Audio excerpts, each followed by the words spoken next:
Hablo de ti, pero eres tú quien habla. Y si te miro es solo con estos ojos que son parte tuya. Inseparables, confundidos desde el diminuto instante del origen. He vivido bastante para saber que no eres algo que yo posea. Eres, de alguna forma inexplicable, yo mismo, mi existencia.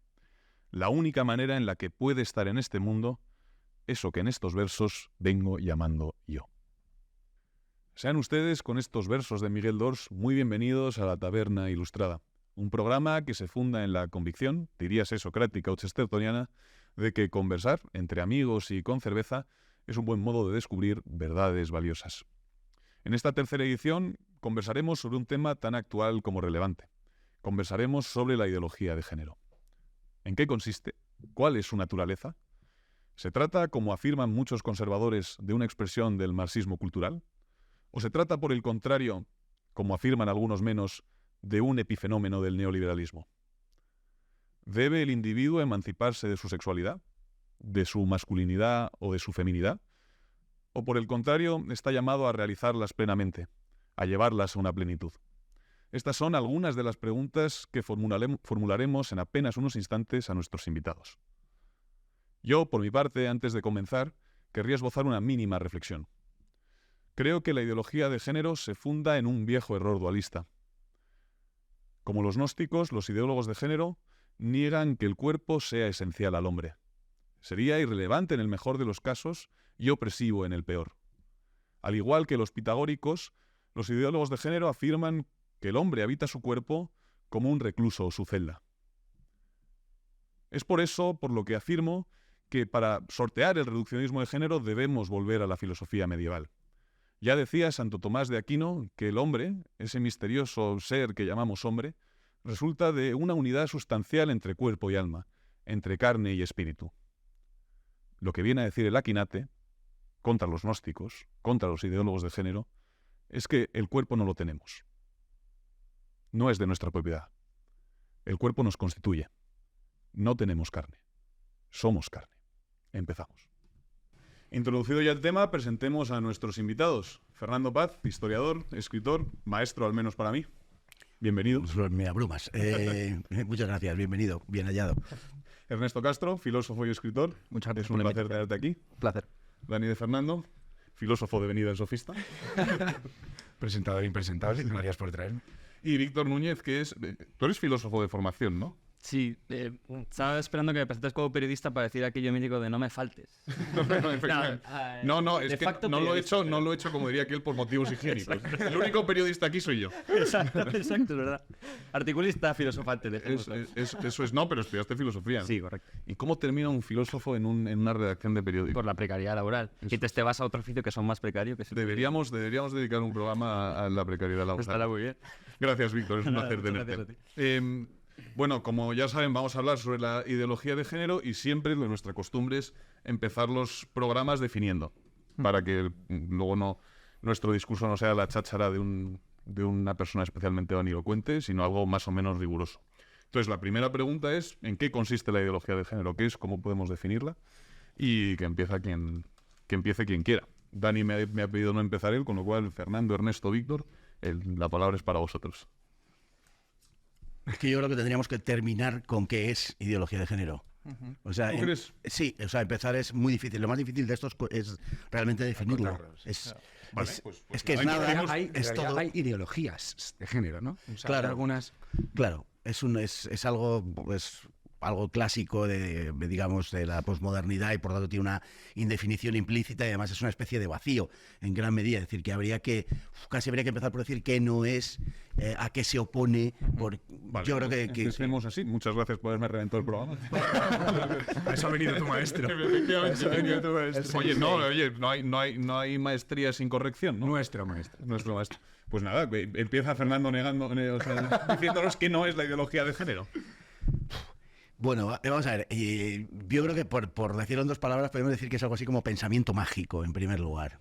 O sea, es una oposición de carácter frontal, en primer lugar a la razón, a la ciencia, es decir, a los elementos característicos no solo del cristianismo, sino de todos aquellos, cosmovisiones que de alguna manera pueden compartir con el cristianismo una determinada interpretación del mundo y del hombre, y es algo como, digamos, como si quisiera ser una especie de asimetría extraña o de trasunto mejor de la modernidad. Realmente una de las oposiciones básicas es a la Ilustración. Estamos asistiendo hoy, curiosamente, a una especie de veneración oficial por la ciencia, y la ideología de género es una negación en sí misma de la ciencia. Empezando por ahí, ¿no? Y a partir de aquí yo creo que el campo pues se abre enormemente. Es decir, empieza... Claro, ideología de género, ¿a quién tomamos por referencia? Es que, ¿dónde empieza? ¿Quién es el primer ideólogo de género? Podríamos ir a las raíces marxistas, nietzscheanas, hegelianas. ¿Dónde empieza la ideología de género? Yo creo que hay un autor, en mi opinión, que es central en todo este asunto, que es Foucault. Y realmente creo que no se entiende nada de lo que verdaderamente es la ideología de género sin Foucault, pero naturalmente hay que tirar de Wilhelm Reich, de Alfred Kinsey, de una buena parte de la Escuela de Frankfurt, indudablemente. Entonces, bueno, según centremos la jugada, según tomemos el origen en una persona, en otro, en un pensamiento, en otro y tal, pues así podremos interpretarlo. Pero esencialmente es evidente que es una doctrina, es una ideología en el sentido de una cosmovisión anti-ilustrada, fuertemente anti-ilustrada, antimoderna, aunque hunda sus raíces, lógicamente, en el periodo anterior, como sucede en cualquier caso en todo paradigma de pensamiento. Claro, yo creo que ahí podemos introducir un debate interesante, que es si hay una ruptura con respecto a la modernidad, claro, o un desarrollo lógico de las ideas modernas, pero bueno... Quería, Julio, referir a eso, porque aunque se suele retrotraer quizás el origen más inmediato a la revolución sexual como una suerte de revolución cultural o de reforma cultural,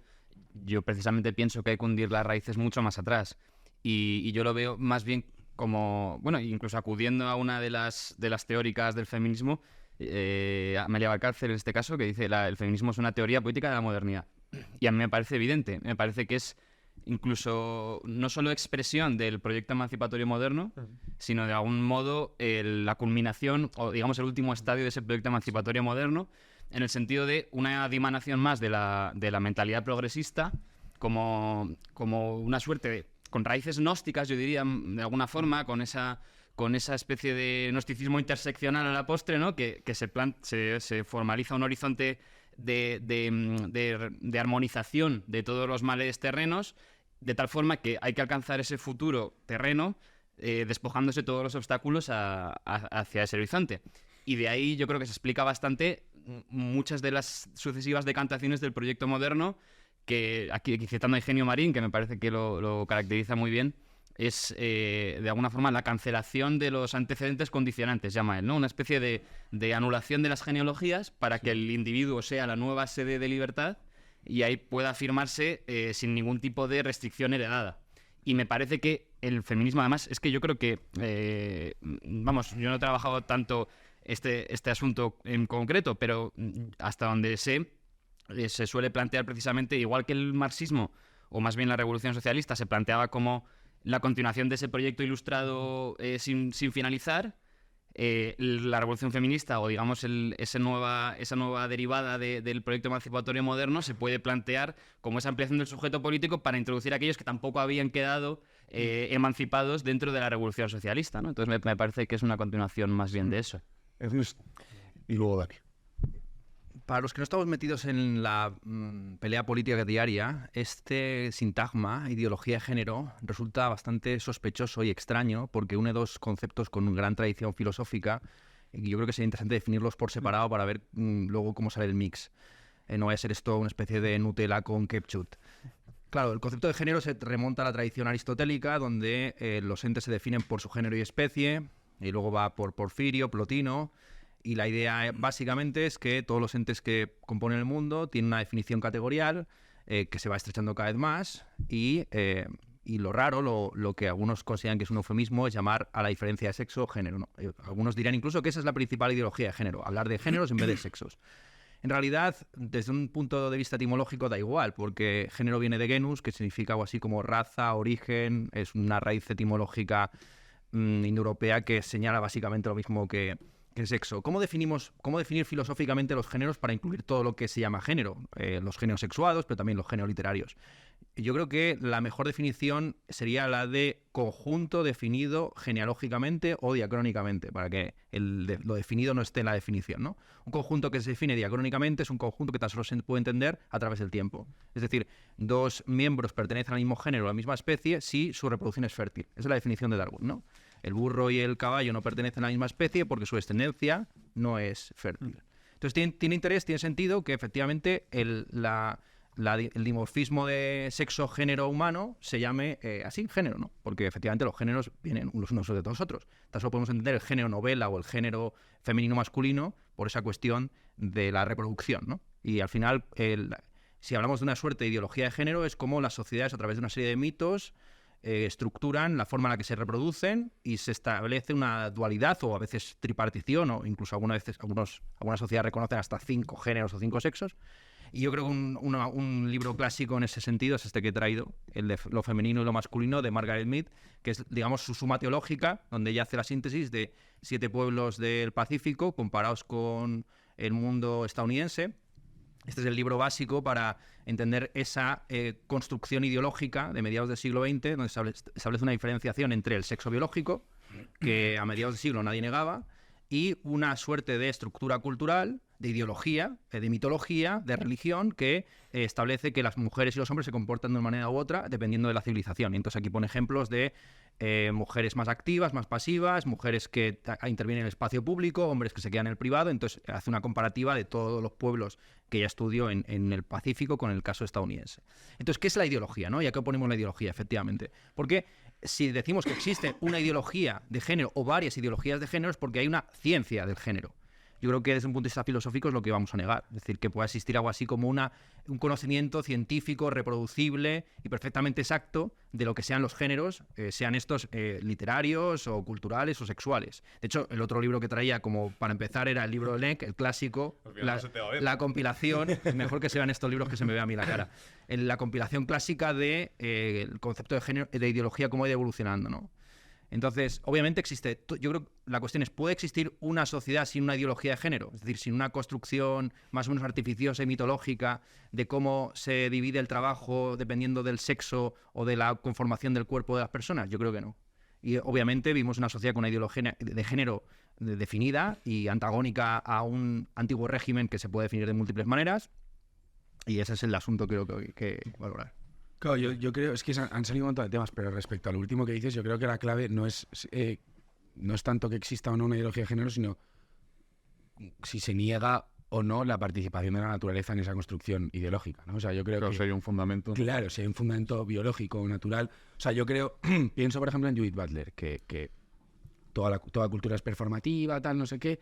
Eso al final niega que que la construcción cultural tenga un arraigo por lo menos mínimo en la naturaleza, ¿no? Y creo que es evidente que sí que lo tiene, o por lo menos en muchos sentidos, o sea, pero no solo por los ritos de paso o los funerales, que son evidentes, son cosas que evidentemente tienen su anclaje en la naturaleza, sino también un canon de belleza. Al final, la mayoría de las cosas que consideramos bellas son rasgos físicos que dicen que uno está, o sea, vamos, que revelan sobre uno que o está mejor adaptado al medio, o que es más fértil, o que es más no sé qué, ¿no? Entonces yo creo que la clave va un poco por ahí. Y luego respecto a lo de la ilustración y tal, yo es que no sé, yo has citado al marxismo o tal, o sea, ahí tengo un poco de lío. Yo no sé si la ilustración es tan científica, o sea, diría que es más científico el marxismo, o por lo menos pretendidamente científico. O sea, al final la ilustración quizás es una paradoja de la modernidad, ese presunto cientifismo, porque también hay una evidente hipostasía de la voluntad. O sea, el contrato social, por ejemplo, que es un elemento claro de la modernidad,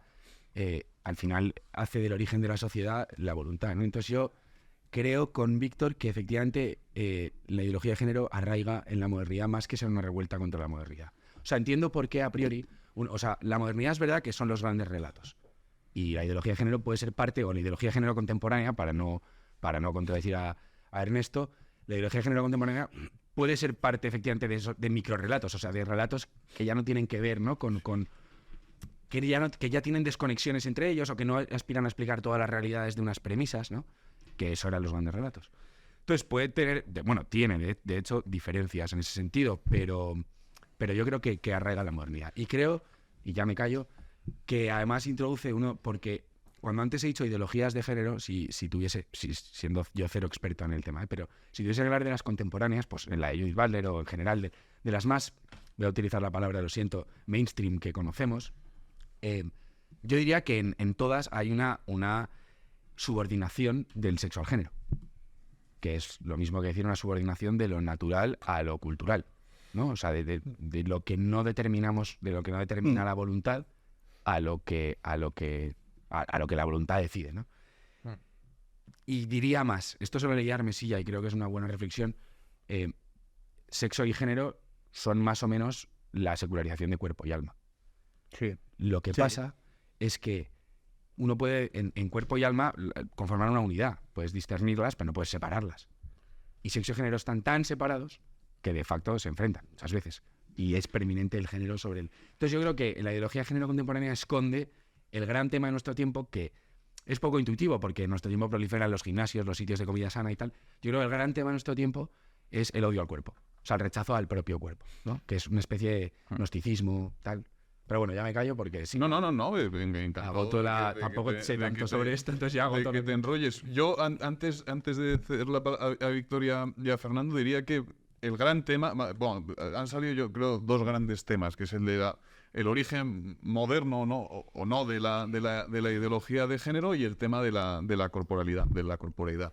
Yo creo que la ideología de género se funda en la idea, corregidme si creéis que me equivoco, de que no somos cuerpos, sino que tenemos un cuerpo del que podemos disponer, como quien dispone de su propiedad. Y eso se sentía. Y luego, por otro lado, respecto a la genealogía, yo veo, por un lado, clarísimo el vínculo entre la idea liberal de libertad y la ideología de género, y luego a la ideología de género como parte del proceso de emancipación progresiva del individuo. Es lo que decía Víctor. Por eso no termino de ver la ruptura con la modernidad, lo que veo es la culminación del proceso. Pero bueno, Víctor y Fernando. Sí, iba a acotar antes lo de naturaleza, cultura, etcétera, pero ahora que has sacado este último tema... Bueno, pero puedes sí, iba a hacer los dos y vamos a la inversa. Sobre este tema, yo creo que en realidad no es contradictorio. O sea, es un falso dilema en el sentido de que esto, si no recuerdo mal, lo escribe Anthony Giddens cuando explica que modernidad, contemporaneidad y posmodernidad establecen entre ellas relaciones dialécticas, pero son continuidad. Es decir, es una continuación de algunos aspectos, pero a la vez tienen una suerte de antítesis con la fase anterior. Entonces, yo veo que o sea, tanto lo que ha comentado Fernando como lo que ha dicho Dani es así. Hay una continuidad en el sentido de ese proyecto emancipatorio moderno, pero hay ruptura un poco, yo creo que en el sentido que decía antes, es esa miseria del universalismo abstracto, eminentemente liberal, que no es capaz de dar cuenta de todas esas realidades que tienen un sustrato más real, y que precisamente esto es lo que yo creo que da origen a todas estas sucesivas herejías, cada vez de identidades, en este caso de género, más fragmentarias, la ampliación de las letras del acrónimo, etcétera, ¿no? Y sobre lo de cultura naturaleza, y por eso me ha parecido muy pertinente la introducción de Ernesto, que yo estaba convencido que lo iba a tirar de un ámbito más conceptual, y es interesante porque es verdad que a veces habla de ideología de género como si no hubiera una ideología de género en términos generales. Y por eso yo creo que ese equívoco... también has dicho mainstream. En el ámbito mainstream hay un cierto articulismo, un cierto polemismo, que es siempre lo mismo, ¿no? Oye, que el dimorfismo sexual es una evidencia científica, ¿verdad? Como si fuera así Gustavo Bueno, ¿no? Entonces, esto aquí estamos negando. No se trata de eso. O sea, yo creo que lo que viene a decir no le llamamos ideología de género, ¿no? Pero el gender, ¿no? O postulados que lo plantean de esta forma, es negar el carácter natural de la diferenciación sexual, pero no natural en el sentido de lo dado, lo que es accesible al ámbito descriptivo de las ciencias naturales, sino en el orden, si se quiere, metafísico, sí. o el carácter ontológico existencial de la distinción entre el varón y la mujer, en el sentido del Génesis, varón y mujer los creó, y los dos elementos para mí principales, que son los que tiene esa antropología cristiana, que es integral, y yo creo que efectivamente sí que se opone a esa, que es por un lado la diversidad o la distinción, y por otro lado la complementariedad y la reciprocidad, ¿no? Y yo creo que eso es lo que negaría estas tendencias, que luego son muchas, además. Fernando. Claro, bueno, para mí es evidente que hay una ruptura con la modernidad, aunque lógicamente podemos encontrar las raíces de todo esto en la modernidad, no puede ser de otra manera. Efectivamente, hay una relación dialéctica permanente, y cualquier movimiento, cualquier idea, cualquier pensamiento que suponga una ruptura siempre hunde sus raíces en el periodo inmediatamente anterior. Es imposible que sea de otra manera, sencillamente está en la misma naturaleza de las cosas. Pero sí hay algunas cuestiones, ya se ha dicho una, por ejemplo, la de los grandes relatos, la oposición a los grandes relatos. Yo, además, este en concreto lo viví haciendo el doctorado en la facultad, porque justo fue la caída del muro de Berlín, el desmantelamiento del bloque soviético y cómo toda una, en fin, playa de plantilla universitaria de profesores de repente cambiaban de armas y bagajes y se pasaban precisamente de los grandes relatos a los micro relatos, ¿no? Y uno de mis profesores, que además era excelente en Contemporáneo Universal, recuerdo cómo nos lo explicaba: estáis asistiendo a la ruptura de todo un paradigma centenario y tal, porque claro, la piedra filosofal, lo que había explicado hasta entonces todo, que era el marxismo, se había venido abajo, ¿no? Desde el punto de vista, por ejemplo, de lo que es la enseñanza en historia, bueno, en general en humanidades, yo creo que en una gran parte de ellas, pero básicamente en historia. Y claro, estábamos efectivamente asistiendo a la ruptura hecha añicos de aquella piedra que se había estampado contra el suelo. Entonces yo creo que efectivamente es el fin de los grandes relatos, sin duda ninguna, con todo lo que eso conlleva. Pero luego también hay otra cuestión que es de un enorme calado en lo que tiene de oposición como una formulación de la posmodernidad a lo que es la modernidad. La modernidad estaba caracterizada de diferentes maneras, pero por la construcción del hombre nuevo. Sí. Todos lo buscaron, es decir, las tres grandes visiones, prefiero llamarlos así que otra cosa: el marxismo, el liberalismo y el fascismo, en la medida en la que se puede hablar del fascismo como cultura, pero eso sería un tema aparte. En cualquier caso, sí tenían una idea de la construcción de un hombre nuevo. En la ideología de género es una deconstrucción absoluta. Es decir, no hay una construcción de ningún hombre nuevo. Realmente hay una deconstrucción en general, le podemos quitar lo de con, porque hay una destrucción del hombre. Esto se ve de una forma absolutamente prístina, por ejemplo, en Foucault, que insisto una y otra vez en él. Pero no solamente, ¿no? Cuando vamos a las raíces de todo esto, luego supongo que tendremos ocasión de hablar del tema del origen marxista de todo este asunto, ¿no? Porque creo que hay mucho follón con ese tema, ¿no? Sí, pero ahora follón ahí, sí. Pero claro, y luego nos iríamos a la relación entre cultura y naturaleza, que también es otro tema, que es la primera vez que se impugna realmente de una manera frontal, ¿no? Verdaderamente podemos pensar que hasta ahora, hasta nuestros días, la cultura se ha creado, bueno, evidentemente de forma artificial, como todo lo que es humano, sobre una realidad natural preexistente. Y se ha dado por hecho que esa era la realidad natural objetiva, por decirlo de alguna manera. Claro, esto sencillamente ha cuestionado todo eso. Lo cuestiona no tanto la existencia o la inexistencia de lo natural, cuanto la absoluta autonomía al respecto de eso. Claro. Realmente no es que niegue que haya hombres o mujeres o tal, sino lo que llegamos, en eso que llamamos a la ideología de género, lo que llegamos, digamos, a una formulación más o menos concreta, dentro de que esto pues es un mare magnum, ¿no? Ajá. Pero, claro, la realidad, por eso hablaba yo del carácter anticientífico en el último análisis, la realidad es que por ejemplo, ese reparto, y esto tiene mucho que ver también con el tema del marxismo, ese reparto de los roles, por ejemplo, en la división de trabajo, está relacionado probablemente y con toda seguridad con aspectos prehumanos incluso. Es decir, observando el comportamiento de los primates, y esto se ha escrito acerca, pues, por ejemplo, de lo que sucede en la selva de Gombe y en ese reparto de ese dimorfismo que no solamente es sexual, sino que es absolutamente biológico, de primario, podemos decir, y que no tiene que ver con ninguna construcción cultural, en absoluto. Por ejemplo, ¿no? Entonces, es verdad que en el sentido de que es un paso más allá en el objetivo de la autonomía humana, es verdad que podemos, claro que sí, filiarlo con la modernidad, pero es un paso que, por decirlo de alguna manera, no va a ninguna parte. Es decir, la construcción a partir de la autonomía humana, la construcción iba dirigido a un objetivo, y ahora mismo ese paso en la autonomía a lo que va dirigido es a la destrucción del ser humano.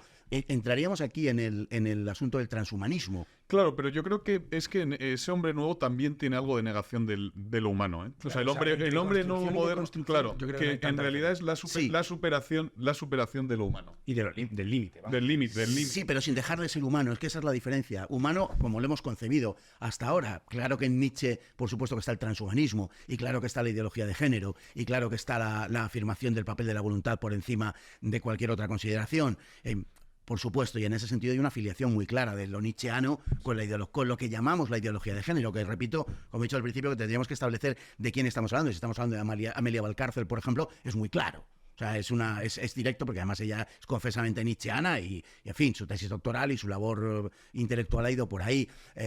Y en una inmensa mayor parte de los filósofos, de los pensadores que podemos considerar como parte de la ideología de género, como constructores de la ideología de género, son confesamente nietzscheanos. Es decir, es muy difícil deslindar una cosa de la otra. Y a la vez se han criado, en la inmensa mayor parte de los casos, también en la escuela marxista. Y bueno, y podríamos llegar a hablar del nietzscheanismo marxista que se llegó a dar en la Unión Soviética, por ejemplo. Es decir, no están verdaderamente tan lejos. Y en la medida en la que lo vemos desde la posmodernidad, ofrecen una proximidad todavía mayor. Yo es que soy antiilustrado. Lo siento por el nombre de... Sí, yo también. Pensaba separar, pero es el único programa en el que... Y, Aquí teníamos cosas. y obviamente pues veo esa filiación entre el posmodernismo y la ilustración. Se ha citado a Foucault. Uno de los textos de juventud más importantes de Foucault es precisamente qué es la ilustración, volviendo sobre el tema de Kant. Y yo el defecto que veo de la exposición que estamos haciendo es que estamos usando el término ideología de género como un eufemismo de feminismo, que es en el fondo yo creo algo que está detrás de una parte de vuestras exposiciones. Y ahí, por ejemplo, vincular a Foucault con el feminismo es una construcción retrospectiva mucho más tardía que precisamente obedece a Judith Butler. Cuando Foucault publica el primer tomo de la historia de la sexualidad, las feministas se enrabietan precisamente porque critica el victimismo de que la época victoriana o la sexualidad tradicional sería represiva, cuando para Foucault precisamente es la taxonomización lo que crea o genera deseo.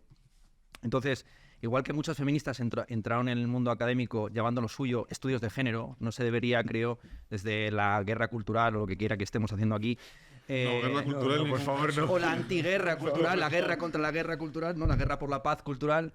Pues hablar así tan a la ligera de ideología de género, porque efectivamente si hay una verdadera guerra cultural es dentro del feminismo, entre aquellas que consideran que hay una primacía del sexo y aquellas que consideran que hay una primacía Claro, del no, género. yo creo que... yo no sé si alguien se ha referido... O sea, yo por lo menos en mis intervenciones no pensaba en el feminismo. No pensabas en el pensaba en la ideología de género. Yo, de hecho, iba a decir exactamente lo mismo. Justo, que como exactamente lo mismo. opuesto precisamente al feminismo que se basa en la realidad del sexo. Pero bueno, las no sé si transfeministas siguen siendo feministas. Y Claro, o sea, es decir, que las Radfer... Claro, por eso he dicho, el Claro. feminismo que se Claro. sí, no o sea, sé. el tema difícil de esto Por es eso quería acotarlo. empezar yo definiendo. Claro, pero también tiene razón Fernando que acotarlo de primeras es como muy... Claro, y la contraposición entre sexo y género es también bastante discutible y problemática porque no existe una única definición científica de sexo, o esta puede entrar en contradicción con nuestra comprensión intuitiva de lo que es el sexo. El ejemplo que yo pondría es el paralelismo también con la raza. La raza no existe desde un punto de vista genotípico o científico, si creemos que la única ciencia que existe es la ciencia del genoma. Pero obviamente la raza existe desde un punto de vista fenotípico y cultural. Y existen procesos de racialización o de uniformización racial obvios que operan en un nivel nuevamente mitológico e ideológico, ¿no?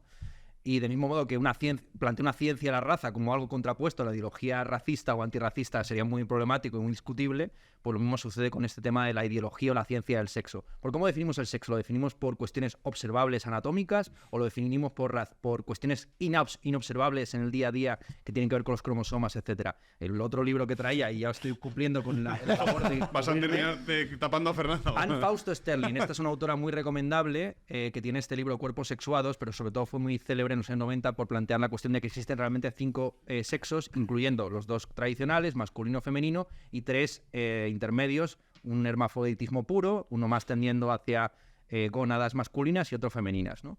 Y es una autora muy interesante porque siendo bióloga, pues también incorpora buena parte del discurso constructivista cultural. Porque efectivamente, como se ha dicho, al final la contraposición entre sexo y género es la misma contraposición que entre naturaleza y gracia o entre cuerpo y alma.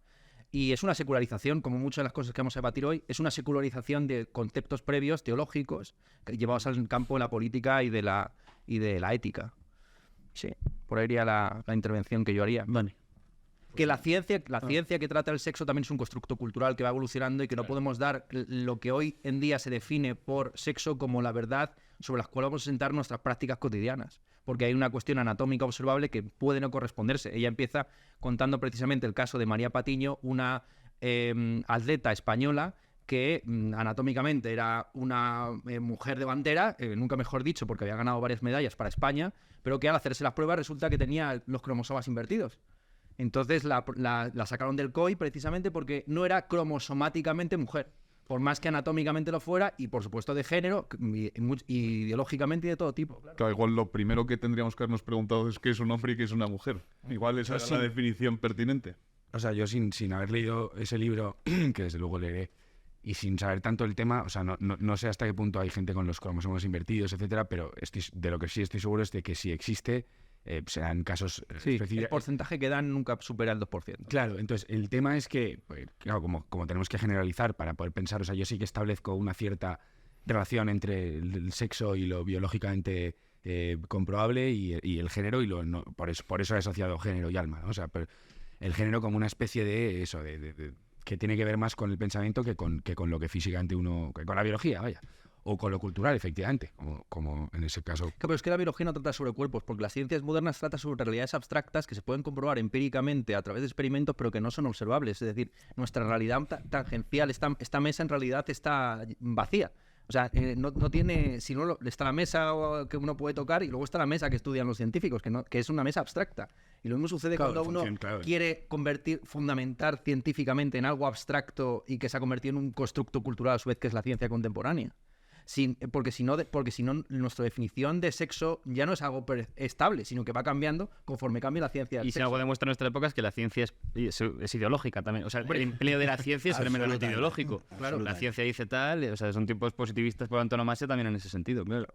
Sí, no, o sea, sí, en el famoso libro de Gender in Travel de Judith Butler, que inicia para muchos lo que son los queer studies, hay un capítulo muy breve, pero es el más interesante de todos ellos, que muestra precisamente la dependencia que hay de muchos constructos culturales a la hora de asignar el sexo en el momento de nacimiento. Porque cuando tienes al niño delante, se hace una asignación de sexo que no tiene nada que ver con comprobaciones cromosomáticas, etcétera. Entonces, no podemos esperarnos. Es que este es el asunto, que en muchos de los debates a día de hoy sobre el transgenerismo, etcétera, hay una cuestión de tomar una decisión o dejar de tomarla que puede ser irreversible a largo plazo. Entonces, es un poco lo que... Uy, pero yo creo que hay un reconocimiento de una cierta realidad biológica cuando se habla de cambio de sexo, por ejemplo.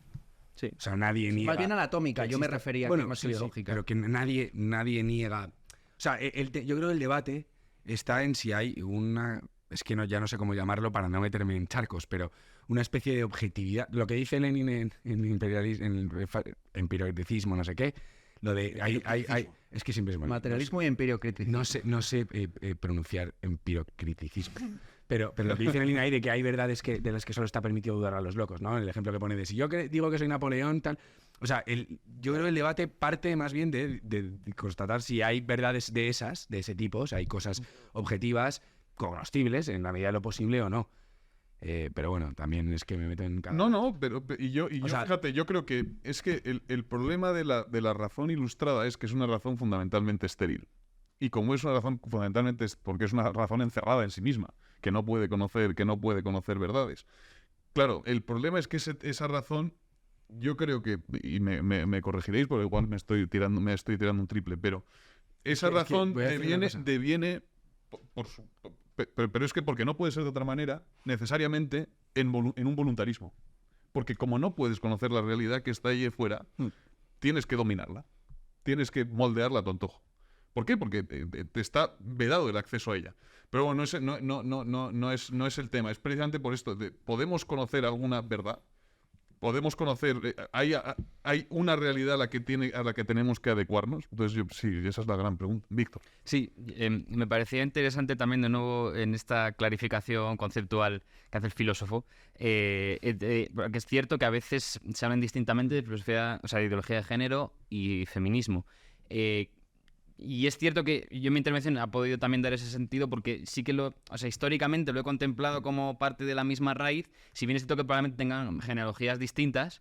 Quiero decir, en un aspecto sí que me parece continuación, en el sentido de que esa cancelación de la genealogía llega en último término yo creo que al cuestionamiento último de la estructura de parentesco, ¿no? Como el principio estructurante de la sociedad, o sea, digamos esa deconstrucción, ese desmontaje de las diferenciaciones estipuladas por las sucesivas civilizaciones.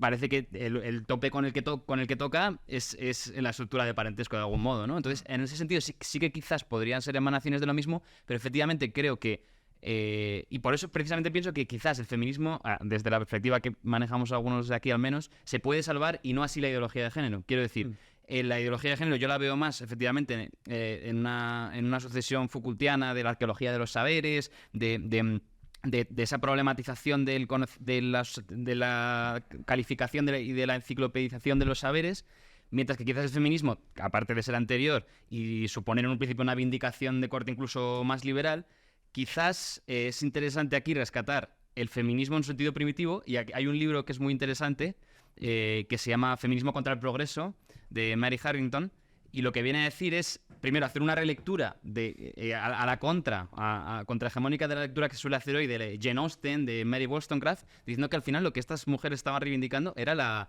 la domesticidad preindustrial, de alguna forma, o sea, la feminidad premoderna. ¿Por qué? Porque la mercantilización, y luego ya, efectivamente, cuando hablemos de marxismo, no liberalismo, etcétera, yo pienso que es eminentemente un fenómeno de mercantilización y de invasión de la lógica mercantil en el hogar, y quizás esas mujeres lo que estaban, y por eso digo lo de un feminismo reaccionario rescatable desde una perspectiva posliberal, quizás es esa, ¿no? O sea, y quizás la ideología de género no tanto. Sí, yo creo que ahora podemos hablar del tema, precisamente ahora que introducías la cuestión de la mercantilización, podemos hablar sobre la cuestión de la ideología de género como una expresión del marxismo cultural o como una especie de epifenómeno del neoliberalismo. ¿Qué es la ideología de género? ¿Cabe concebirla como una expresión del marxismo cultural, como afirman con mucha insistencia los conservadores que tienen voz y voto? ¿O cabe concebirlo como algo más vinculado al neoliberalismo? ¿O cabe vincularlo con ambos? De hecho, la gran pregunta es, ¿existe el marxismo cultural? Entonces, podemos preguntarnos ahora por eso. Fernando. Bueno, la cuestión es por qué lo presentamos como una dicotomía. Claro. Sí, es que, vamos a ver, en el tema del marxismo cultural, joder, es que tendríamos que tirarnos aquí 2 horas y el ticket me caduca. Pero el tema del marxismo cultural realmente tiene una mala interpretación de origen. Y en mi opinión pasa porque hay una serie de intereses de carácter ideológico, político, que nos llevan a eso, ¿no? Yo creo que en ese asunto hay un error de derecha y un error de izquierda, para entendernos. El error de derecha consiste, que es el más grosero, en mi opinión, consiste en creer que porque hablamos de marxismo cultural, realmente es una especie de estratagema para imponer un Estado soviético, ¿vale? Entonces, bueno, yo creo que no merece la pena dedicarle excesivo esfuerzo a Pues es como refutar muy eso. yankee, ¿no? Que todo lo malo es de una cosa de marxista. Sí. Sí. Y entonces creen efectivamente que detrás de eso está el Una intento Peterson, de volver a reconstruir la Unión Soviética y cosas así, ¿no? Entonces, bueno, como digo, no merece la pena dedicarle excesivo esfuerzo a eso. Hay un error de izquierda, por el contrario, que está basado un poco en lo mismo, pero al revés, que es que, puesto que esto no está destinado a construir el Estado soviético, entonces no es marxismo. Bueno, y lo que sí cabe es una confluencia efectivamente del marxismo o una deriva en el tiempo de una serie de interpretaciones marxistas que han ido a dar justamente en una ideología que es ultra neoliberal, si se me permite la expresión. Ahora como todo es ultra turbo, tal, pues, sí, pues dejadme explaye en ese sentido. Y lo digo, ultra neoliberal y tal. Claro, porque es la ruptura de toda barrera. Es eso. Y al final, en último análisis, se trata de eso. A que me acerques. Sí, acércate. Puedes decirlo de viva voz. Entonces yo sí creo que es marxismo cultural. Vamos a ver. Además de esa cuestión, está otra cuestión previa, anterior, que es la de, aunque no está formulado de esa manera, pero sí se puede colegir de la ideología alemana de Marx, que es del Marx joven, ¿no? Es de 1845, que es un libro un poco maldito y es un libro un poco oculto y un libro que luego se publicó en los años 30 en la Unión Soviética, el año 32, si no recuerdo mal. Claro, no fue conocido durante mucho tiempo y en consecuencia pues parecía que Marx no había dicho nada de eso. Pero Marx sí había dicho algunas cosas de esas, aunque no con la claridad, porque Marx, lógicamente, no vivió nuestro tiempo y tenía otras coordenadas mentales. Él sí habla de la diferenciación en el reparto del trabajo a partir de la diferenciación sexual, del acto mismo sexual, ¿no? Y eso nos lleva, también podría emparentar el asunto con Freud. Y de hecho hay un marxismo freudiano, etcétera. Bueno, a donde voy es a que también está en Marx el origen, al hablar de esa diferenciación que naturalmente él da por hecho que es algo que hay que superar, esa diferenciación como anclada en la diferencia biológica. Por tanto, no es difícil que de ahí se desprendiera la idea en sus epígonos marxistas, 100 años después, se desprendiera la idea de que, puesto que esa diferenciación sexual existente en la biología es lo que genera la desigualdad en el trabajo, a donde hay que ir es a la eliminación de la desigualdad biológica. ¿Lo dice Marx? No. Pero sí se desprende del planteamiento marxista, o puede desprenderse, y eso ha dado lugar a determinadas interpretaciones en el sentido marxista. Yo sí lo creo. Yo sí creo que es en origen marxismo cultural. ¿Qué pasa? Que eso evoluciona de una determinada manera y a través de las biografías de los principales pensadores que pueden conformar esta ideología de género, por decirlo en dos patadas, lo vemos perfectamente, cómo tiene unos orígenes marxistas en el Partido Comunista, en partidos comunistas muy duros, caso de Wilhelm Reich, en el Partido Comunista Alemán, que era el partido más ortodoxo después del soviético, o a la par que el soviético. Estamos hablando del partido de Thälmann, por ejemplo, ¿no? El KPD, o sea, 1930. O el Partido Comunista francés, inmediatamente después de la Segunda Guerra Mundial, que es un partido comunista ortodoxísimamente estalinista, donde surge Foucault, donde él mismo habla del Partido Comunista como su escuela filosófica, aunque es verdad que nunca él se sintió a gusto allí, pero bueno, eso es otra cuestión. Nunca tuvo carné, de hecho. Yo creo que sí llegó a afiliarse, ¿eh? Yo creo que sí llegó a ser de carné, lo que pasa es que él luego, pues bueno, quiso poner distancia con todo eso. Realmente él se ilusionó mucho más, que ya hace falta tener ilusión en la vida, con Giscard d'Estaing que con Georges Marchais. O sea, esa es la realidad. Con Khomeini, ojo. Y con Khomeini. Y con Khomeini, hay mucha gente... todo este tema de ideología de género, cambio de sexo, que hemos hablado y tal, en Irán no está mal visto, ¿eh? O sea, quiero decir, no es una cosa perseguida. Mucha gente cree, cuando se suscita alguna polémica de carácter público, dicen, anda y vete a decir eso a Irán. Pues si lo dices en Irán, resulta que no te pasa nada. O sea, justo han ido a poner. Entonces, en ese sentido, creo que igual que teníamos que haber no empezado por definir, porque yo soy el primero que ha dado patada a seguir con el tema para que llegáramos al final en lugar de el comienzo a definir ideología de género, sí que tendríamos que empezar a lo mejor por definir, claro, qué es el marxismo cultural y a qué llamamos marxismo cultural. Claro, dentro de la tradición marxista, en realidad, cuando se habla de marxismo cultural, uno se refiere principalmente a esa segunda o tercera generación de marxistas, los llamados marxistas occidentales por Perry Anderson, que es quien mejor lo ha estudiado esto, que desarrolla su actividad principalmente en Europa Occidental, en un contexto ya de contrarrevolución o retroceso, derrota, y salvo el caso de Gramsci, ninguno de ellos, ni Althusser, ni Adorno, ni todos los de la Escuela de Frankfurt, por supuesto, participan en la conformación de partidos que tienen como objetivo la toma del poder, ¿no? Y ya en el propio Gramsci se habla de la famosa guerra de trincheras y de la táctica de posiciones, no de movimientos, y se ha construido a partir de Gramsci una mitología de algo así como si el marxismo cultural fuera una ideología judía de tomar el poder a través de un medio de comunicación y Hollywood e instilar, ¿no? y echar en el cuarto de baño unos líquidos que vuelven gays hasta ya sabéis a lo que me refiero, ¿no? Sí. Entonces, obviamente esto no está sucediendo, tranquilos en sus casas, pueden beber del grifo, ¿no? En Madrid el agua sigue siendo buena, no existe marxismo cultural, no les entra por ahí. Entonces, efectivamente, es un término muy equívoco, igual de equívoco que el término neoliberalismo. Las quejas por los dos lados son muy legítimas, porque yo creo que estamos en un contexto en el que el poder ya no requiere de legitimaciones ideológicas. Es más, en esta especie de guerra continua de la opinión pública, que son las redes sociales, casi es muy fascinante cómo los gobiernos se mantienen precisamente como una especie de catejón contra la opinión pública y contra la ideología, ¿no? Entonces, son figuras de autoridad que no requieren de esa justificación ideológica. Entonces, creo que sería idealista precisamente intentar analizar nuestro presente acudiendo a ismos, sea el marxismo o el neoliberalismo. Creo que hay unas estructuras sociales y unas instituciones que operan y funcionan con independencia de cualquier justificación ideológica y que se agarran a una cosa u otra. Y voy a la de las estructuras del parentesco. Precisamente lo que demostraron los antropólogos seguidores de Boas es que hay tal cantidad de estructuras de parentesco que hablar de una separación del trabajo perfecta entre hombres y mujeres es bastante artificioso. Es decir, los seres humanos se han adaptado a un montón de climas y de entornos, e incluso pueblos muy próximos lingüísticamente y culturalmente difieren mucho en sus roles de género.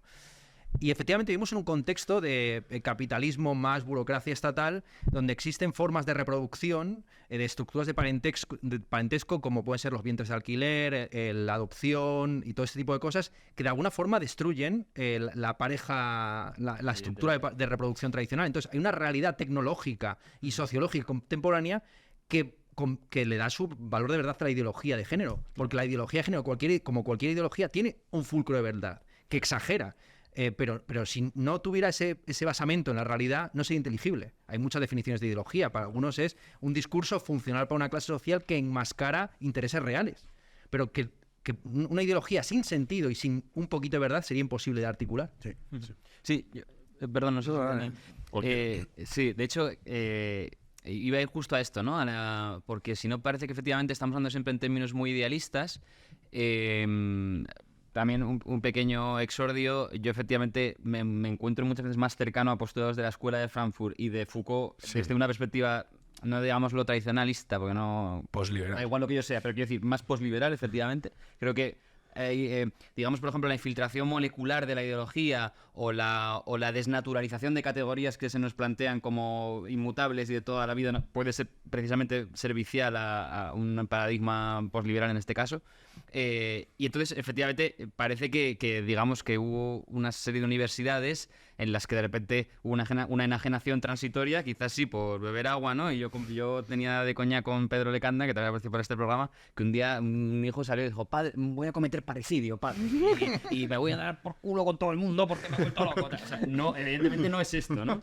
No es esto. Entonces, por eso yo... es decir, si desde el marxismo cultural se quiere entender una lógica totalitaria, es legítimo denominarlo así, en el sentido de que efectivamente es una transformación, el horizonte, la agenda, es una transformación total de las manners, de los mores, ¿no? O sea, de ese segundo nivel que analizaba Montesquieu, que era el de las costumbres, o la eticidad de Hegel, de lo sabido y lo querido, ¿no? O sea, si se plantea desde ese punto de vista, yo sí que pienso que puede ser asociado a esa forma, ¿no? Pero, ligándolo con lo que dice Ernesto y acabo, creo que tiene más que ver con las transformaciones socioeconómicas y eminentemente con un aspecto tecnoeconómico, ¿no? Y esto lo analiza muy bien Juan Bautista Fuentes, que analiza cómo viene a ser en realidad el triunfo del comercio, ¿no? Y la tragedia de las sociedades opulentas, que es de nuevo esa dimensión totalitaria de lo que sería la lógica de la abstracción que se expresa en los tres campos: en el económico con la mercancía, en el político con el Estado y en el sociológico con el social con el individuo, ¿no? Entonces me parecen en realidad tres expresiones de lo mismo que explican muy bien cómo se llega a esta desligadura, a esta posibilidad de autodeterminación y a la quiebra, en el sentido de que lo quería Butler, de entre sexo, género y deseo, ¿no? Me parece que hay el elemento técnico que es el que permite realmente la disponibilidad de la sexualidad y también abre las condiciones de posibilidad históricas para replantearse quizás esta dualidad tan estricta o naturalizada que existía, ¿no? Entonces, esa es un poco la aportación. Yo después de las tres intervenciones me queda poco que decir. Además sigo nervioso porque estáis vosotros dos en la mesa. Y sí, macho. Y con Víctor estoy de acuerdo en casi todo. Yo es que estoy sesgado. O sea, yo escucho marxismo cultural y perdón, pero me imagino a un boomerazo liberal diciendo que estos rojos tal. Es que, porque, o sea, lo que ha dicho Ernesto de Gramsci es muy evidente. O sea, el boomerazo que va del culto... Efectivamente te habla de tomar los medios. Gramsci quería conquistar almas y por eso la prensa, no sé qué, Pedro Sánchez es gramsciano en realidad, tal. Dices, vamos a ver, o sea... Entonces ahí estoy completamente sesgado y escucho el sintagma marxismo cultural y no puedo asociar nada al marxismo cultural porque para mí es una cosa vacía. Entonces voy a aprovechar esta intervención para coger un hilito que has dejado por ahí tirado, que es lo de reivindicar ciertos marxistas culturales, porque yo leo a Benjamin y veo un reaccionario en muchísimas cosas. O sea, en Benjamin veo...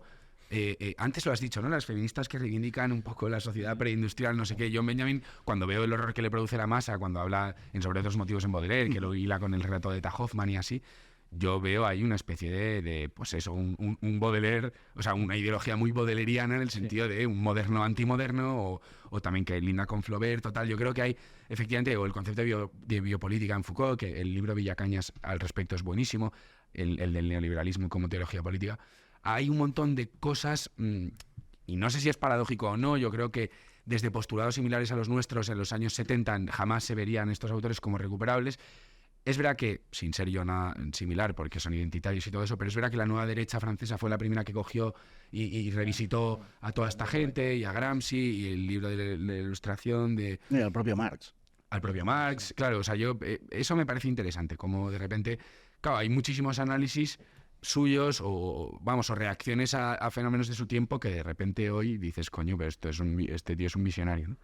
Entonces mi intervención la he utilizado para eso. Lo siento, no he generado más temas, pero... Te lo agradezco. Yo creo que nos queda un tema en el tintero, sin que eso signifique que no podáis rescatar los ya tratados hasta ahora, que es el de la corporeidad y la naturaleza, que mencionaba Víctor en un momento de su intervención, gnóstica de la ideología de género. Cómo la ideología de género se basa en la idea, de la secularización de los conceptos de cuerpo y alma, y en la idea de que el yo está escindido del cuerpo y de que puede disponer de él. Que el cuerpo no constituye al yo, no es esencial, no es esencial a él. Entonces, os quería preguntar por este tema. ¿Veis una raíz gnóstica en la ideología de género? ¿No la veis? ¿Creéis que quien sí la percibe está cerca de la verdad o está lejos? Dentro del discurso queer o transfeminista, por hablar así más en detalle, pues hay múltiples justificaciones del deseo de cambiar de género, y hay justificaciones gnósticas o neoplatónicas, efectivamente, el alma atrapada en un cuerpo. Hay un transactivista extremeño que fue el primero en ser recibido por el Papa Francisco, Diego Neira, que escribió un texto literalmente con esas tesis neoplatónicas, de estar atrapado en un cuerpo ajeno. Pero luego, por supuesto, hay visiones naturalistas de que se nace y que es la sociedad la que te asigna un género equivocado. Y luego hay visiones más constructivistas, que son las que podrían estar más próximas a las tesis de Judith Butler, donde todo depende un poco, digamos, de la estructura social y demás. El último libro, ya no enseño más, de verdad, era el de nuestra amiga Elizabeth Duval, Después de lo trans, que es un texto contra el concepto de autodeterminación de género, siendo ella, por supuesto, defensora de la ley trans y de la aplicación de los derechos humanos al derecho de cambiar de género, o que te reconozca la sociedad el género que tú mismo te has asignado, tú misma te has asignado, ¿no? Y demuestra cómo no es necesario caer en discursos teológicos de la autodeterminación como atributo divino para creer en el hecho de la autodeterminación. Pues quizá no haya derecho de la autodeterminación, pero sí que hay el hecho de la autodeterminación, que es que tú en una pequeña parcela de tu vida puedes determinar hasta cierto punto cómo los demás te tratan, cómo te vistes ante ellos, con qué géneros, con qué pronombres se dirigen a ti. Y también, obviamente, vivimos una sociedad neovictoriana muy obsesionada con el sexo, para el cual es muy importante eso. Pero bueno, cada sociedad muestra en su forma de dirigirse lingüísticamente también qué valores tiene. Pues en el árabe, por ejemplo, hasta los verbos tienen conjugación de sexo. En ciertas lenguas, como la lengua yoruba, no existe diferencia de sexo, pero sí de edad. Entonces se diferencia entre si estás refiriéndote a una persona más mayor o más joven, lo cual demuestra efectivamente cuáles son los valores de la sociedad, ¿no? Entonces, yo creo que mucho el debate contemporáneo sobre los pronombres, más que ser un debate sobre la libertad de expresión, es un debate sobre qué valoramos en el trato con el otro y qué margen tiene el otro para autodefinirse. Por ahí iría la cosa. Sí. Sí, este silencio incómodo. No, hay conviene que lo rellene alguien. Una breve acotación es que quería tirar del hilo porque esto es muy curioso, ciertamente, y yo creo que es una tónica general que orgánicamente, como no puede ser de otra forma en estas tertulias contrarrevolucionarias, surge, que es que yo creo que una tónica general sí me parece muy interesante abordar este tema desde categorías que no son las establecidas o digamos las más habituales en la forma de cubrir estos temas, que suelen ser por otro lado tremendamente superficiales y además fetichizantes, mixtificantes y idealistas además. Entonces me parece bien romper esos marcos dicotómicos heredados porque precisamente vemos una fluidez, y ahora que hablamos de lo queer, nunca mejor dicho, entre regresos y proyecciones, ¿no? Y una cosa curiosa, por ejemplo, que yo veo de un cierto discurso de género es que se hace cargo precisamente de esa condición de secularización de algunos aspectos como los que hablábamos y proponen pues o resignificarlos o reapropiarlos, ¿no? Quizás esto es más en el feminismo que en la doctrina de género como estamos hablando ahora, pero bueno, por ejemplo, hay mucha literatura feminista que ahora está poniendo la vista en los conventos como una especie de espacio de criptofeminismo, de utopía lesbianista y autogestionaria frente a la dominación del matrimonio patriarcal, ¿no? Entonces, esto yo creo que nos dice algo. Es algo sintomático. También, por cierto, así como decía que hay ciertas propuestas muy minoritarias de feminismo reaccionario, incluso las propuestas que son feministas en la nueva izquierda, si os fijáis, o al menos es lo que aprecio yo, muchas veces son, es cierto que un retorno moderno a lo tradicional, ¿no? Por ejemplo, mucha de la literatura feminista, ¿de qué habla? Maternidades, por supuesto cuidados, que es un concepto que la Iglesia por también usa, Habla también de genealogías, de las generaciones de mujeres, habla incluso de aspectos gastronómicos, de reapropiar esa tradición gastronómica, ¿no? Entonces ahí hay algo interesante que yo creo que llevando un discurso demasiado frontal y monolítico frente al género, el feminismo, Claro. se pierde, ¿no? Y esto es Y interesante. luego hay una actitud muy católica ante la realidad, que es la de tratar de encontrar semillas de verdad en ella. Eso. Ante las ideologías, ante eso iba a ante decir las yo. cosmovisiones, porque no hay ninguna ideología, como decía Ernesto antes, en la que uno no pueda encontrar Porque efectivamente- semillas de verdad. Así como hay una incapacidad del hombre para alcanzar la verdad definitiva sobre las cosas, hay una incapacidad para el error puro. Claro. El error por nuestra condición de, diría un católico, de seres creados por Dios, nunca puede ser, siempre va a estar entremezclado con la verdad, porque hay en todos nosotros un rastro El mal divino. absoluto no existe. Eso es. Porque incluso pero por lo que decía con Ernesto, su o sea, existencia incluso ya es un bien. Pero que si no tiene un arraigo en la realidad es que no entenderías nada. O sea, no Claro, podría eso ni, es ni inteligible. ser discursiva. O sea, no podría... Me encanta porque la pregunta era sobre el gnosticismo y Víctor ha respondido sobre cualquier Patatas, otra cosa. patatas. Sí, le damos Por la el- mística, por la mística, ¿no? Sí, por eso venía de lo de la mística y el Claro, tema de la claro. gracia y la naturaleza. Por eso me acordaba del convento. ¿No? Pero este Fernando, programa está para eso, ¿no? Para divagar, y para romperle todos los esquemas al presentador, que este se ponga nervioso y que todo salga fatal. No, desde el punto de vista, ahora si sacamos la lente del gnosticismo, yo creo que es evidente que hay una relación, hay un vínculo, ¿no? El gnosticismo ha aparecido a lo largo de la historia de muchas maneras. Es decir, hay un gnosticismo clásico que entendemos todos, incluso precristiano. Hay otro más claramente detectable, que es el de los primeros siglos, relacionado con el neoplatonismo, relacionado con muchas de las manifestaciones cristianas primeras, hasta que, en fin, se sustancia la disputa sobre el dogma, etcétera, y aún así sigue existiendo un gnosticismo cristiano mucho tiempo, vuelve a reaparecer en ciertas formas de catarismo, valdenses, etcétera. Está ahí, es decir, ha estado siempre y no ha dejado de estar nunca. Entonces, yo sí creo que es una manifestación visto con esa lente. No estoy diciendo que sea primordialmente Claro, ni únicamente, sino que si la pregunta es si tiene una afiliación con el gnosticismo, la respuesta, desde luego, es sí. Hay una disociación evidente en esto que llamamos ideología de género, indescifrable y indefinible, pero hay algunas características. Si es muy difícil, por un lado, definirla, por otro lado sí que podemos encontrar características que nos ayudan a definirla, pero que no la limitan seguramente, ¿no? Y esa disociación cuerpo, yo lo has explicado tú perfectamente, Julio. Es decir, se entiende que yo no soy mi cuerpo, que mi cuerpo es un añadido a mi yo. Entonces, obviamente mi cuerpo es algo ajeno y por tanto lo puedo modificar en la medida en la que mi voluntad lo determine, y por tanto es una afirmación plena de la voluntad. Lo oímos incluso en las expresiones más vulgares, por decirlo de alguna manera. Estoy atrapado en un cuerpo que no es el mío, un cuerpo equivocado, he nacido en un cuerpo equivocado, todas estas cosas, ¿no? Antes, cuando se producía que por ejemplo la propaganda, digamos, LGBTI, viene a decir que se produce en 1 de cada 10.000 casos, ¿no? De esa disociación cuerpo-mente, tradicionalmente lo que se entendía es que lo que estaba mal era la mente. Es decir, esta persona necesita una ayuda porque tiene una percepción equivocada de un cuerpo que es el dato objetivo, por decirlo de alguna manera, en la medida, porque también lo decía antes Ernesto, en que puede ser objetivo. Es verdad que hay algunos, que hay excepciones. Sin embargo, esas excepciones no nos pueden llevar al absurdo. Hay seres humanos con 2 cabezas, pero no definiríamos al ser humano como un ente, un mamífero compuesto por cuerpo, extremidades y cabeza, o 2 cabezas. No. Entonces, Una o dos. aprovechan la existencia de efectivamente de ese tipo de, digamos, de excepciones para generar sobre eso toda una doctrina que es una especie de, si se me permite, es una especie de obesidad cultural. O sea, es un sobrante de una serie de sociedades en las que hemos llegado ya a un punto en que estamos rezumados. Y entonces, pues nos hemos dedicado a ir por este camino que verdaderamente yo entiendo que es el del reino de la locura. Todo esto al final desemboca en el transhumanismo y en la muerte del sexo.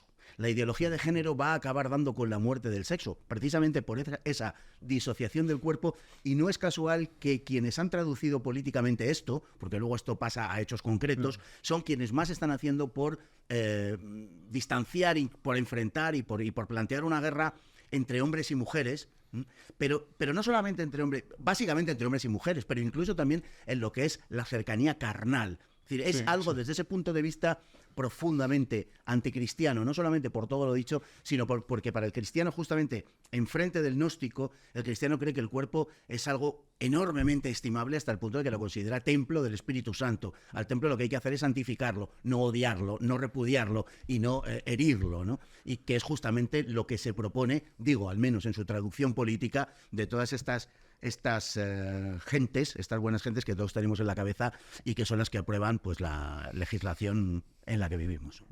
Yo creo que parte, o sea, habéis sacado un montón de temas. Me ha hecho gracia lo de que has dicho, lo que se apoyan en una sección, es que pasaba también cuando el aborto, cuando empezaba.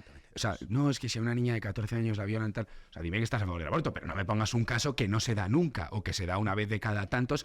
O sea, la condición de posibilidad de pensar es generalizar. Yo no puedo estar atendiendo a cada particularidad de la realidad para formarme una opinión sobre un tema y mucho menos para legislar un tema, ¿no?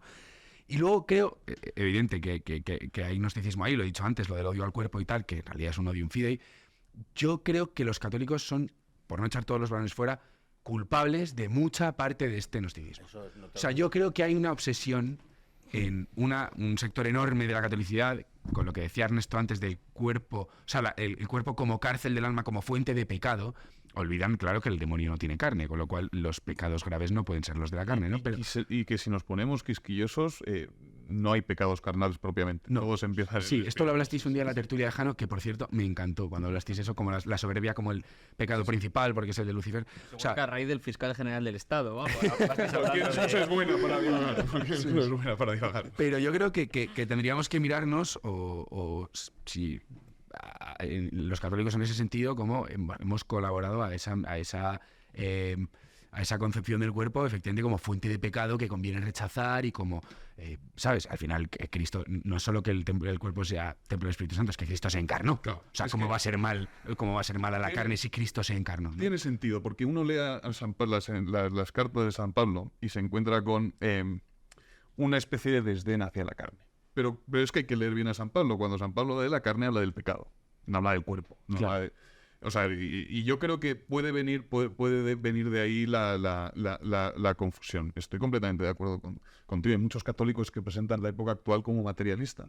Claro, bueno, eso todavía inmersos en una lucha contra el materialismo, cuando lo que constatamos es que es una época más bien gnóstica, más bien espiritualista. No el espiritualismo cátaro, pero espiritualista O sea, Santo Tomás era mucho más materialista que... Sí, bueno, claro, por supuesto. Y lo interesante del gnosticismo es que suele ser dualista y que frente a lo que hemos dicho aquí, que es que el mal es parasitario del bien y la falsedad de la verdad, pues piensa que hay dos principios, ¿no? Está la luz y la oscuridad. Que también, la ideología del género del antiguo régimen es que hombres y mujeres pertenecen a Marte y Venus y que tienen caracteres totalmente opuestos, y buena parte de la ideología de género mainstream en muchas plataformas sociales tiene que ver con ese culto casi precristiano y pagano de lo masculino y lo femenino, ojo. Por eso, cuando hablamos de ideologías de género, yo incluiría también esta nueva remasculinización y refeminización en las redes sociales, que es tan fuerte como lo que se está aprobando en los parlamentos y legislando desde un punto de vista estatal. Ese tema es muy interesante porque es verdad que hay, o sea, se pasa al exceso contrario y efectivamente en la gente joven, en los tíos jóvenes, hay una especie de... Pues yo ahora alucino, por ejemplo, que idolatran a los vikingos, por ejemplo. Sí. Que digo, vamos a ver, los vikingos, o sea, dime un filósofo vikingo, no sé, dime un escritor vikingo, ¿no? Vivían en casas de caca, te quiero decir, o sea, una cultura muy... O sea, digo, estáis criticando, se mezcla con... La poesía de Islandia es muy buena, pero bueno, para Borges era el invento de la novela. Decía, de hecho, que Flaubert pudo ser un gran novelista porque venía de los normandos, porque era de Normandía, pero bueno, que sí, o sea, no, pero esta reivindicación de lo indoeuropeo, ¿no? De todo... Descubrieron América, ojo. Yo lo veo... Tío, Bab, por ejemplo, que ahora está muy de moda en la... especie... Todavía no he logrado saber quién es este hombre. Perdón, Pervert, esta especie de derecha nietzscheana como muy juvenil, muy viril y tal. Sí, un poco, efectivamente, sí. Me parece interesante eso que dice Ernesto, porque efectivamente ha acabado generando la reacción contraria, que aparte se está volviendo muy seguida. Vamos, que siempre pasa, ¿no? Quiero decir que eso sí, está sí. en la naturaleza de las cosas. De todas formas, claro, joder, necesariamente cuando hacemos un análisis de las cosas, pues tendemos a verlo un poquito como compartimentos estancos, ¿no? Y nos cuesta, lógicamente, establecer las relaciones, los vínculos y demás. Y además hay que darse cuenta de que hay líneas en la historia y líneas en el pensamiento que son transversales. Es decir, que tú te puedes encontrar un puritanismo aquí, allá y en el contrario. Es decir, la ideología de género es una expresión muy radical de puritanismo, pero muy radical de puritanismo. Pero en general vivimos en una sociedad muy puritana. Sí, totalmente. Lo mencionaba Ernesto. Claro, o sea, al mismo tiempo que predica casi lo contrario en público, es decir, una especie de disfraz, no sé muy bien con la finalidad de autoconvencerse o de convencer a alguien, pero es una realidad dialéctica que está ahí delante de nosotros y que no es solamente, aunque en esta sociedad quizá pues asistimos, como digo, a la expresión más acabada o a la expresión propia de nuestro tiempo, pero eso permea una gran cantidad de periodos históricos. Y estamos hablando, lógicamente, de la época victoriana, vale, bien, pero estamos hablando también de que es evidente que está en las líneas fundamentales del protestantismo, pero también en el catolicismo, por supuesto. Es decir, y ¿qué vamos a decir? Del marxismo, por ejemplo, ¿no? Frente a lo que en algún momento hemos podido decir aquí los países socialistas, el socialismo real, los países de verdad comunistas, lo digo por aquellos del marxismo cultural, los países de verdad comunistas jamás tolerarían la más mínima expresión, no ya de lo que estamos hablando hoy, de ambigüedad sexual. Es decir, la Plaza Roja de Moscú, cuando empezó a haber a finales de los 60, a imitación de lo que sucedía en Gran Bretaña, algún chavalillo al que se le ocurría rasgar pues, la balalaika, lo cogían de los pelos y no digo a la Lubianka, que no queda lejos, pero vamos, se lo llevaban porque en público no podía estar. Todos sabemos que los vaqueros, bueno, pues estaban prohibidos, no solamente como producto occidental, sino por el hecho de que se pegaban al cuerpo. En fin, todo ese tipo de manifestaciones que en un principio tuvieron una cierta acogida cuando la revolución bolchevique, enseguida fueron reconducidas. Bueno, y ahí podemos hablar de la condición represiva del sexo en favor del poder, etcétera. Nos llevaría a otro lado. Pero quiero decir que esa transversalidad puritana, sin duda ninguna, por supuesto que también ha permeado el catolicismo. Y esto sería tema diferente y distinto, por cierto, no por culpa, al menos en este caso, admítaseme, de España. Eso nos viene sobre todo de un catolicismo europeo que no es el nuestro. Claro, sí. Totalmente. Yo creo tenemos que terminar ya porque tenéis tarea. Hay un espectador que nos ha mandado una pregunta, un espectador fiel del programa que nos ha mandado una pregunta. No tiene que ver con el tema, pero sí está relacionada con él de algún modo. Ya. Dice, permítanme que lea, discúlpenme, les voy a mostrar mi alopecia. Buenas noches a todos. Mi pregunta es la siguiente. ¿Es posible que los problemas que atraviesa nuestra sociedad en la actualidad, como pueden ser la sociedad líquida y cortoplacista, el aumento de las enfermedades mentales, el consumismo masivo y el deseo, la envidia y la comparación constantes, sean consecuencias de un individualismo exacerbado y una plena libertad que hace que hasta lleguemos a cuestionarnos qué es el hombre? Nos da por adelantado las gracias por la respuesta. Y yo creo que es muy interesante y que tiene... Igual me he precipitado diciendo que no está vinculada con el tema que tratamos. De algún modo tiene que ver el individualismo con la ideología de género. Por abreviar la pregunta, ¿está relacionado el individualismo o es el individualismo la causa de la sociedad líquida, del deterioro de la salud mental, etcétera, etcétera? Para mí sí, y es un y precisamente atenerse a estas grandes construcciones de género universales es como una compensación precisamente de esa reducción atómica. Uno se ve reducido a su propia condición individual y busca, como pseudópodos, pues atenerse a una identidad, ya sea nacional o ya sea de género, y buena parte de esto que estamos llamando ideología de género, pero también la ideología nacional o la ideología identitaria, las políticas de la identidad tienen que ver con eso, como la gente al desvincularse de su entorno inmediato busca discursos ideológicos muy abstractos y genéricos que le digan quién es porque ha quedado reducido a un puro átomo. Entonces es muy interesante cómo el individualismo va asociado también a este idealismo abstracto, que es precisamente lo que acusan la Radfem a las transfeministas, que están digamos, cayendo en los tópicos o en los lugares comunes de la ideología de género del patriarcado, al pensar que a un hombre no le puede gustar el color rosa sin tener que hacer todo un proceso de transición de género. Pero bueno, esa es la guerra interna entre esos dos discursos de ideología de género actuales, aquellos que anteponen un sexo que no pueden definir, que son las feministas, que sostienen que no existe una definición de mujer, sino que la mujer se hace, pero aún así, pese a que en su fundamento está el discurso de Simone de Beauvoir, tú no eres mujer porque tú no te has hecho mujer, a ti no te han hecho mujer por un proceso de feminización cultural. Entonces es muy curioso porque es lo de San Agustín con el tiempo, ¿no? Cuando me lo preguntan no sé lo que es, y si son las otras las que quieren definirse como mujeres, entonces tú ya no eres mujer, ¿no? Entonces es como el debate entre los universales y los particulares. Para la Radfem, mujer se es sin poderlo definir porque es una especie de individuo inefable, mientras que para el discurso transfeminista mainstream, existen dos géneros y ya te vale encajarte muy bien en uno de ellos, con cuerpo equivocado sin él, porque también al ser al mismo tiempo el transfeminismo quien ha traído este discurso neoplatónico y gnóstico, también he traído un discurso constructivista cultural en el que yo ahora mismo podría decir, soy de género fluido.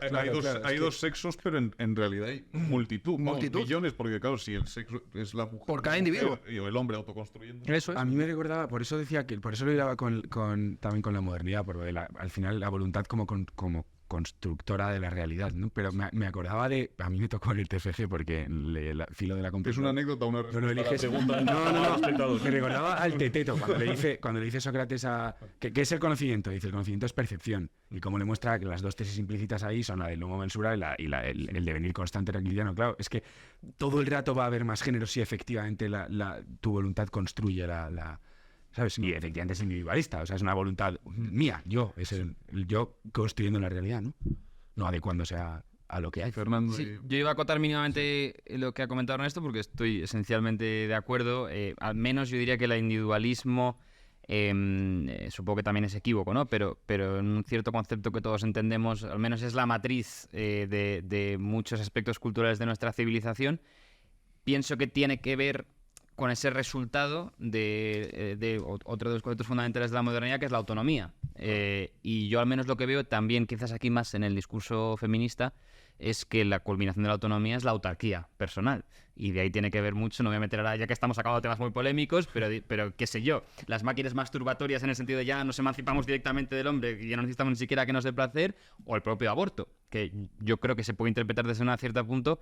Has citado a Simone de Beauvoir, no recuerdo exactamente la frase de Simone de Beauvoir, pero venía a decir algo así. O sea, la expresión máxima de esa emancipación y de esa autonomización es el aborto. Entonces, yo pienso que, digo por vincular la pregunta del oyente, ¿no? Pero sin duda ese individualismo, al menos esa especie de aspecto vitriólico que tiene y corrosivo, tiene que ver con esto, con llegar a un punto de absoluta, de la mónada individual contemporánea, ¿no? Y yo creo que si lo retrotraemos al tema del género, es también el haber impugnado, al menos dentro, efectivamente hay muchas ideologías de género, ¿no? Pero al menos la nuestra, que yo creo que quizás se correspondía más con ese orden natural, por decirlo así, tenía que ver con el diálogo, es decir, con la comunión interpersonal.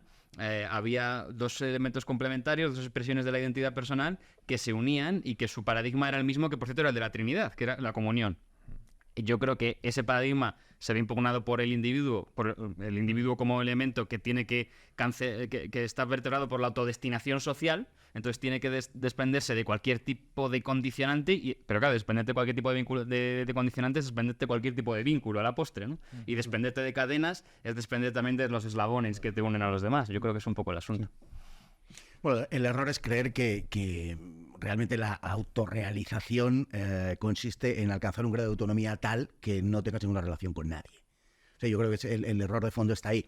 En el análisis histórico, por ejemplo, Roger Griffin pues habla de la necesidad del sentido de la trascendencia que se rompe con la caída del paradigma cristiano, por decirlo así, y llevamos 250 años buscando algo que dé sentido a nuestras vidas y algo que dé sentido a nuestro proceso comunitarista, que es justo lo que se ha roto. Entonces, por supuesto, y enlazándolo con la ideología de género, con lo que nos encontramos es con la sociedad líquida, porque es la sociedad de la fragmentación, la sociedad de la atomización y del hiperindividualismo, que curiosamente por ahí, bueno, curiosamente no, tenía que ser así, pero digamos que es la versión posmoderna, y en ese sentido sí que retomamos lo del principio, pero la versión posmoderna de una concepción materialista del mundo, que es la que surge a partir de la ruptura del paradigma cristiano.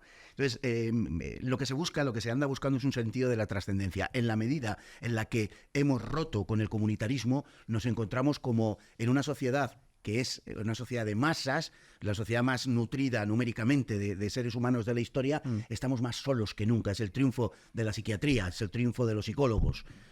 Y es precisamente por eso, por esa fragmentación que ha llegado ya a unos niveles que no podíamos ni concebir. Al hilo de lo que se comentaba de Simone de Beauvoir, naturalmente que el aborto, claro que es es la liturgia máxima de la autonomía más alcanzable posible, ¿no? Entre otras cosas porque de hecho la maternidad es un factor que hay que suprimir justamente en razón de que es lo que señala y marca con más nitidez la diferencia de sexos, ¿no? Y lógicamente el aborto sería su reverso y sería además la consecución final, última de esa, digamos, de esa autorrealización. Como digo, el error de origen está en pensar, y esto sí que se corresponde fundamentalmente con propuestas de tipo ultraliberal, en pensar que es el individualismo extremo lo que nos va a realizar. En modo alguno es así. Bueno, pues que además el individualismo ese, digamos que favorece, o sea, vamos, retroalimenta la ideología propiamente capitalista, o sea, las dinámicas de mercado, todo esto, o sea, al final van muy unidos. O sea, no digo que haya... No digo que por el agua del grifo nos hagan individualistas, pero que efectivamente son intereses similares, ¿no? Sí, en realidad la independencia, hay constantes reivindicaciones de la independencia a nuestro alrededor. Yo quiero ser más independiente y se propone la independencia como un ideal, y en realidad la independencia es un infierno. Claro, O sea, yo creo que una de las cosas que tenemos es reconciliarnos con nuestra condición dependiente. Sí, somos dependientes de los demás. Es que no quiero depender de nadie. Usted está condenado a depender de alguien. Claro, pero y de hecho esa dependencia es buena, puede ser mala, puede ser opresiva, pero existe la posibilidad de que esa dependencia sea fecunda. Julio, es la diferencia entre la soberbia y la vanidad, por decirlo de alguna manera. Por eso el gran pecado es la soberbia. Claro. La soberbia es el que no necesita de los demás, el que desprecia a los demás. Claro. El vanidoso sí los necesita. Sí. Para que le los vampiriza si quieres, pero los necesita y en el fondo los ama. Y en el vanidoso hay un reconocimiento de que el otro cuenta. Claro. Vive inclinado al otro. Vive inclinado al otro. Esa es la cuestión. Pero también, claro, ¿en qué medida puede una sociedad no ser individualista? No hablo de una comunidad. Hablo de una sociedad que es la ruptura con la comunidad. Sí. ¿Sabes? Sí.